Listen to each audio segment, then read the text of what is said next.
Welcome back mga ropa, kwentuhan muna tayo. Pag-usapan natin ang unbelievable game ng Golden State Warriors kontra sa kupunan ng Denver Nuggets. Dito nga sa game na to mga ropa, marahil alam nyo na extraordinary out of this world shot ang pinakawalan ni Stephen Curry para itabla ang laro at mag-overtime. At doon sa uli mga ropa ay manalo pa sila kontra sa kupunan ng Denver Nuggets. Sobrang lupit nga ng run ni Stephen Curry dito sa may fourth quarter mga ropa at maging sa overtime para ipanalo at buhatin ang kupunan ng Golden State Warriors. Pero dito kasi sa game na to mga ropa, lalo na doon sa halos unang parte ng laro, lumamang ang kupunan ng Denver Nuggets. Ng 14 points mga ropa, talagang nalamangan pa nila ang kupunan ng Golden State Warriors dito sa laro na to. At lahat ng yun mga ropa ay dahil kay Aaron Gordon. Sobrang lupit ni Aaron Gordon dito sa game na to. 10 out of 11 sa may 3-point area. 50 points ang ginawa dito ni Aaron Gordon. Ngayon mga ropa, dito sa video na to, i-breakdown natin ang nangyari doon sa may fourth quarter at sa may overtime. Isa-isa may natin ang pambihirang diskarte na ginamit ang kupunan ng Golden State Warriors mga ropa kung paano nga ba nakambak pa nila ang game na to kontra sa kupunan ng Denver Nuggets sa pinangungunahan ni Aaron Gordon at Nikola Jokic. At titignan at didiscuss din natin dito mga ropa ang naging tulong ng mga ibang player ng Warriors,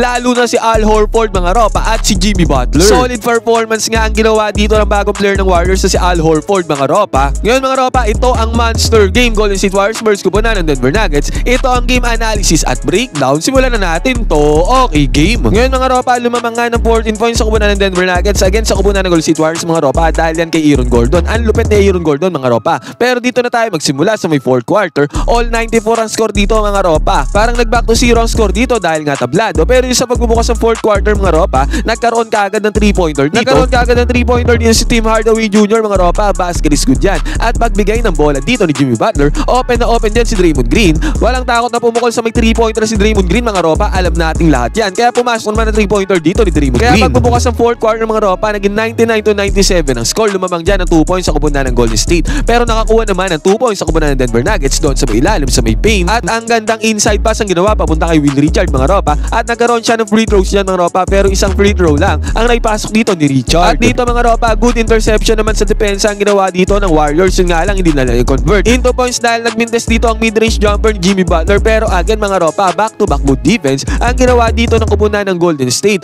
At eventually mga ropa, hindi ulit nila na i-convert into points ang good defense na yan dahil mintes ang tirada ni Bud Hill dito sa may 3-point area. At dito sa possession na to ng Golden State Warriors mga ropa, napunta sa zone defense yung depensa nila dito mga ropa. At ang masaklap pa dito mga ropa, walang pumapansin kay Aaron Gordon dito sa may left side baseline. Lahat sila mga ropa ay nakaharap dito kay Jamal Murray. Kaya ang nangyari dito mga ropa, konting penetration ni Jamal Murray. Alley play kaagad na nagawa niya dyan kay Aaron Gordon kasi kumat si Aaron Gordon doon sa may baseline. Is 2 points na nagawa dyan ang kupunan ng Denver Nuggets. At heto mga ropa, sa possession ng kupunan ng Golden State Warriors, pumukol ng 3-pointer dito si Will Richard mga ropa pero nagmintes yan. Pero sobrang commendable ng tapang na ginagawa ni Will Richard mga ropa para pumukol ng mga 3-pointer sa mga gantong pagkakataon. Kahit namintes yan mga ropa, commendable ang kanyang pagiging matapang. At kung mapapansin yung fourth quarter na pero nandito pa rin siya sa loob, gamit pa rin siya ni Coach Steve Kerr. At buti nga mga ropa, nagmintes ang tirada sa mid-range jumper dito ni Jonas Valanciunas mga ropa. At after nito, again mga ropa, nagkaroon ng sunod-sunod na mintes dito ang kupunan ng Golden State Warriors. Mintes ang 3-pointer dito ni Brandon Podziemski. At sa senaryo na to mga ropa, heto, nag-help defense dito ang kupunan ng Golden State Warriors. Kaya naiwan na naman yung mainit na si Aaron Gordon dito sa may left side corner 3-pointer. May sumubok namang lumawasaw dyan mga ropa. Yun nga lang, huli na ang lahat. 10 out of 11 sa may 3-point area si Aaron Gordon mga ropa at kasama tong isang 3-pointer na to. Sa kanyang 10 3-pointers mga ropa, kaya basket is good ulit to para kay Aaron Gordon. At eto naman mga ropa, good defense sa ginawa dito ng kupunan ng Denver Nuggets. Yun nga lang mga ropa, hindi nila i-convert into fast break points ang good defense na yan. At sa pagkakataon na to mga ropa, si Will Richard pumukol na naman ng 3-pointer. Pero again mga ropa, mintes na naman ang tirada ni Will Richard dito sa may 3-point area. Pero again, sobrang commendable talaga. Pumupukol talaga ng mga tira itong rookie na to ng Golden State Warriors. At dahil dyan mga ropa, nagkaroon ng possession dito ang kupunan ng Denver Nuggets. Aaron Gordon ulit mga ropa, puwesto dito sa may gitna. Ang sinenta help defense sa double team dyan ang kupunan ng Golden State Warriors mga ropa. Kaya binanatan na ni Aaron Gordon ng 1-on-1 defense dyan. At dahil mainit si Aaron Gordon mga ropa, pasok na naman ang tirada niya dito sa may mid-range. At sa pagkakataon na to mga ropa, naging 106-100 na ang score. Nagkaroon ng sariling run dito si Aaron Gordon. 6 points na ang lamang dito ng kupunan ng Denver Nuggets dito sa may fourth quarter. At dahil dyan mga ropa, napatimeout dito si Coach Steve Kerr. At pagbabalik galing ng timeout mga ropa, si Will Richard hindi pa rin nilalabas dito ni Coach Steve Kerr. Malaki talaga ang tiwala ni Coach Steve Kerr kay Will Richard. After ng timeout mga ropa, pumukol si Brandon Podziemski ng kanyang teardrops dito mga ropa pero mintis yan. At again mga ropa, sa possession ng kupunan ng Denver Nuggets, Aaron Gordon ulit ang nagahawak ng bola mga ropa. Pinersa niya ang depensa ni Will Richard doon sa may ilalim sa may paint. Nakakuha na ng basket dyan si Aaron Gordon mga ropa may kasama pa yung foul. Naipasok pa ni Aaron Gordon ang free throw dito. Kung sa pagkakataon na to mga ropa, 7 minuto mahigit ang natitira dito sa may 4th quarter. Naging 109 to 100 pa ang score mga ropa. Take note, ang bawat puntos sa gantong ka-crucial na game mga ropa ay sobrang importante at naging 9 na puntos pa nga ang lamang dito ng kupunan ng Denver Nuggets. At malas talaga ang Golden State Warriors mga ropa sa pagkakataon na to. Mintes ang tirada ni Jonathan Kuminga dito sa may 3-point area. Buti na lang mga ropa si Nikola Jokic ay nagmintes din dito sa kanyang atake. At dahil dyan mga ropa nagkaroon pa ng jump ball dito si Stephen Curry at si Bruce Brown mga ropa. Dyan sa jump ball na yan nakuha ni Will Richard ang bola. At sinabi ko nga sa inyo mga ropa, sobrang commendable na pagiging matapang at walang kakaba-kaba ni Will Richard mga ropa dito sa may transition dahil walang bantay dito sa may 3-point area. Agaran siyang pumukol ng 3-pointer mga ropa.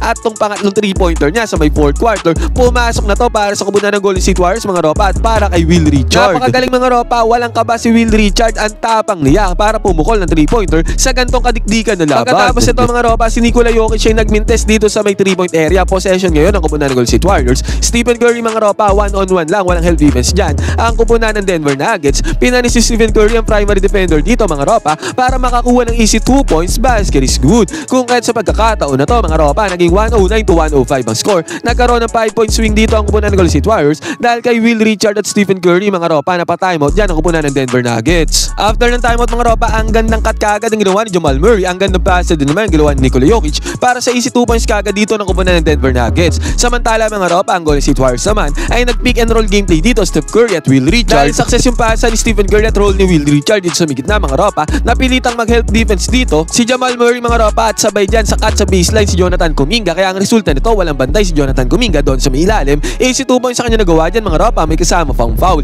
Yun nga lang mga ropa, hindi na i-convert ni Jonathan Kuminga ang free throws dito. At sa pagkakataon na to mga ropa, nagkaroon pa ng right side corner 3-pointer ang kupunan ng Denver Nuggets. Pumasok yan mga ropa, basket is good. Kung kahit sa senaryo na to mga ropa, lumobo ulit sa 7 points sa kalamangan ng kupunan ng Denver Nuggets. 114 to 107 na score mga ropa. 5 minuto may higit ang natitira dito sa may 4th quarter. Papasok na ang crunch time pero 7 points pa rin ang lamang dito ng Denver Nuggets. Si Stephen Curry naman mga ropa, nagkaroon ng isolation play dito. Again, walang help defense sa binigay dito ang kupunan ng Denver. Kaya nagkaroon dyan ng successful isolation play si Stephen Curry. Basket is good. Good defense naman ang ginawa ni Jonathan Kuminga against kay Aaron Gordon mga ropa para magmintes ang tirada pero dito. Pero good defense din naman ang ginawa ng kupunan ng Denver Nuggets sa possession na to ng kupunan ng Golden State Warriors mga ropa. Yun nga lang, hindi nila i-convert ang fast break points dito kay Christian Braun. At sa balasa dito ng bola ng kupunan ng Golden State Warriors mga ropa, nag-end up yung bola kay Stephen Curry. Open siya dito sa may top of the key 3-pointer. Yun nga lang mga ropa, hindi yan na-convert ni Stephen Curry into 3 points. At ito mga ropa, nakakuha ng tear-up shot dito si Nikola Jokic at pumasok yan para sa kanya. Samantala si Draymond Green naman ay kumapos ang tira dito sa may 3-point area.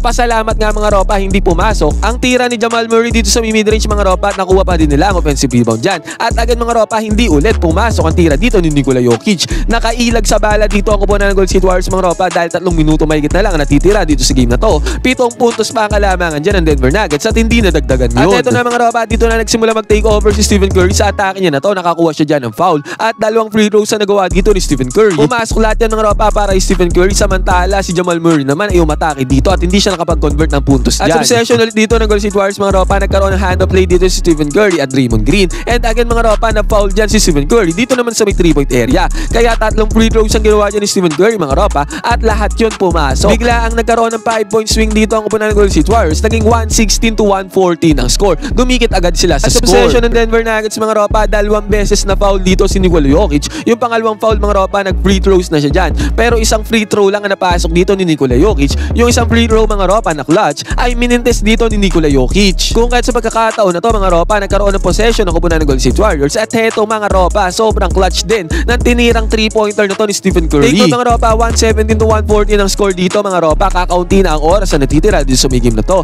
Pero si Stephen Curry at Draymond Green mga ropa, nagkaroon ng play dito sa may ibabaw at na-open dyan si Stephen Curry dito sa may top of the key 3-pointer. Deep 3-pointer yan mga ropa pero naipasok yan ni Stephen Curry. Long range bomb, basket is good. Kung kahit sa pagkakataon na to mga ropa, naging all 117 na ang score. Dikitan talaga ang laban at digdigan. Yun nga lang mga ropa, nagmintes ang tirada dito ni Jamal Murray. At ang atake na to ni Stephen Curry mga ropa na possible easy 2 points na sana ay nagmintes para kay Stephen Curry. Ngayon possession ng kupunan ng Denver Nuggets. Segundo na lang natitira dito mga ropa sa may 4th quarter. Nag-drop defense dito si Draymond Green mga ropa, umatras siya at naiwan na open dito ang mainit na si Aaron Gordon. At dahil yung mga ropa, pasa lang ni Nikola Jokic kay Aaron Gordon. Ilista mo na mga ropa, 10 out of 11 yan sa may 3-point area dito sa game na to. Pasok ang 3-pointer net kay Aaron Gordon mga ropa, sobrang clutch niyan. At dahil yan mga ropa, naging 120 to 117 ng score. Napa-timeout yan ang kupunan ng Golden State Warriors mga ropa at dito na papasok yung miracle shot na ginawa ni Stephen Curry mga ropa. Sobrang imposible na to pero naging posible kay Stephen Curry. Ang layo niyang 3-pointer na yan mga ropa. Hand-off screen ulit ang binigay dito ni Draymond Green. Silang dalawa na naman ang nagseta ng screen dyan sa may ibabaw. Pagkalayo-layong 3-pointer mga ropa ay naipasok dito ni Stephen Curry. Himala ang nangyari mga ropa pero para kay Stephen Curry walang himala. Possible yan mga ropa. Ang imposible ay naging posible para kay Stephen Curry.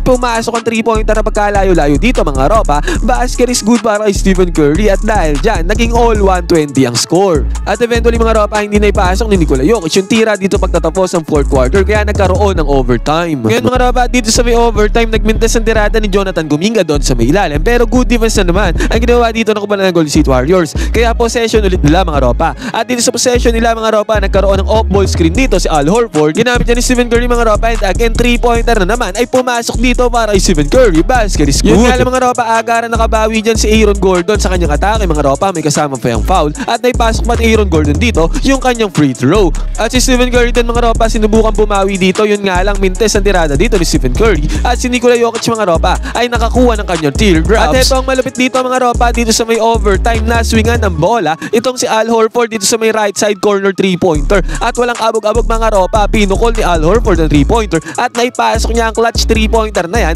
dito sa may overtime mga ropa. Kaya nabigyan ng kalamangan dito ang kupunan ng Golden State Warriors 126 to 125 ang score. At pagkatapos pa nito mga ropa nakakuha pa ng good defense dito ang Warriors nakapagpundar ng 2 points dyan sa may fast break si Jonathan Kuminga. Napa-timeout dyan ng Denver Nuggets mga ropa at agaran sila nakapuntos after ng timeout. Yun nga lang mga ropa ang gandang pass ang ginawa Jimmy Butler papunta kay Draymond Green para sa easy 2 points ulit mga ropa. At after nito mga ropa nagkaroon sila ng good defense dyan against kay Nikola Jokic at after nitong good defense na to na i-convert pa nila into 3-pointer si Jimmy Butler mga ropa paubos na ang oras din sa may top of the key pero naipasok ni Jimmy Butler ang sobrang clutch 3-pointer na yan. Itong 3-pointer na to ang para sa akin na nagsalyado dito sa laro na to mga ropa. At dahil dyan nagkaroon na ng emergency 3-pointer dito si Nikola Jokic mga ropa yun nga lang hindi niya naipasok ang 3-pointer na yan at nagkaroon ng easy 2 points si Stephen Curry dito sa may fast break. Si outcome nitong game na to mga ropa hindi na nakapalag dyan ang kupunan ng Denver Nuggets. Tinanggap na lang nila ang kanilang pagkatalo mga ropa. Grabe si Stephen Curry dito sa game na to. Masasabi kong binuhat niya ang kupunan ng Golden State Warriors mga ropa. Syempre katulong ang kanyang mga kakampi